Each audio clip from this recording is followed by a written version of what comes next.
Welcome to Cinema, the movie and television podcast show that talks about everything dirty, mean, and nasty. It rubs the lotion on its skin in Hollywood and beyond. If it's sin, we're in. This is Brandon Luna with Calypso Cigar Review and Cinema. This is Randy Rankin with Calypso Cigar Review and Cinema. And we are here with the wonderful, great William Sadler. Great William Sadler. How are you doing today, sir? I'm good. How are you? Good. So great to see you out here at Texas Frightmare. Is this your first time? It is. I've never done this particular show before. Okay. I don't do a lot of shows in general, but I've never been to this one, and it's been spectacular. Good. You had a good time? I had a great time.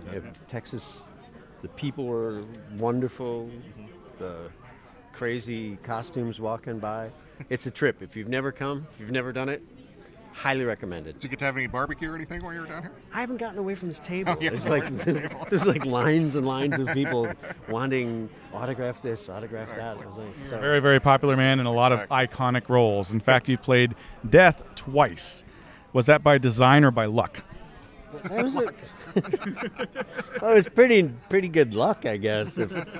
What was the other one I played? Tales from the Crypt. Oh. And, of course, Bogus Journey. Bogus Journey. No, that was, it was luck that it occurred at all, because they were shopping around for someone to play Death, and what they wanted, I think, was like Christopher Lee.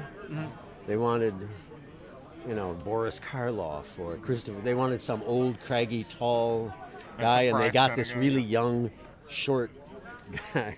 Christopher Lloyd, I think they were talking to. Wow. But I came in and auditioned with the Czechoslovakian accent, and everybody, it was funny. So, they said, I don't think, when with the accent, everything I read was silly. It was funny, and made them laugh. So best of seven? All they did, damn right. So they put me in shoes that had bottoms about that tall, and the huge robes, and then I actually I had auditioned twice for it. I put myself on tape with the accent. Everything was like that, and Karen Ray, the casting woman, called me up a couple weeks later because they kept looking for somebody who was older. I was too young. And she called me and said, you need to go to a costume store or a Halloween store and get something, gray your hair, black out your teeth, and come back in and put yourself on tape again. And I thought, that's going to look like shit. So I called the makeup man, Scott Edo from Die Hard 2. I told him the problem. He said, come on over to his kitchen in Venice the day of the audition. And he did this age makeup on me. He made me look like I was 40-something at the time. Made me look 70. Oh, wow. Nice. But believable, like for camera 70. And I went in and did the audition, and and one of the producers said to Karen Ray afterwards, she said, he looks a lot older in person. All he had seen was the tape. That's awesome. So anyway, so I don't know, was it luck? Some of it was pure luck. Other by design. Yeah, definitely. So, I'm a fan of the Jesse Stone movies, and you're Cool. Christino Fish, and there's a new one coming out. Are you going to be in the new one? I am. Oh, good. Great. Excellent. Going out to Halifax next week to shoot it. Nice. I'm glad they're bringing those back. I was a big fan of those shows. I am too. They're really well made. And I was a big Robert Parker fan too. So Right, yeah. exactly. Yeah. Yeah. Tom writes them now, right? Him and Michael Brandman. Michael Brandman. Yeah. Yeah, no, I was so happy to see that they had gotten. I think it's the Hallmark Yes, channel Hallmark Channel's is what I read. now That's right. has picked up the franchise, and it's fine with me. Yeah. You're really good as Gino. I love enjoy that those. character. Yeah, I don't know how that happened either. It's delicious. You can tell you're enjoying it when you're playing the part. Well, he's like, he sort of flirts with, Fantastic. which is always delightful. One of my favorite recent roles of yours was Chesty from the Pacific. Nice. So what the heck was that like to prepare for? Because you're basically playing like the Elvis of the Marines at this point, or the Navy. Sorry. Chesty, the Marines. Okay, that's They'd kill me if I didn't. Oh, okay, sorry. I mean, that was heavy. That was pretty heavy duty preparation because we did. We went through a kind of boot camp out in the jungles in Australia, and there was a lot of preparation. It was tough, but it was, looking back on it, it was the only way. It's the only way to get that many actors comfortable in those costumes, comfortable with all this 1943 equipment. By the end of this little boot camp experience, we had bonded. Mm-hmm. We had we were an ensemble. Mm-hmm.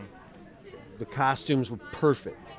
You no longer had to tell us what to do with the mortars or the water-cooled machine guns. Right. If something jammed, that actor can break it down, put it together, get it back rolling, and we did it on film. That's awesome. Up to speed and on film, and then that was really quite an experience. Also,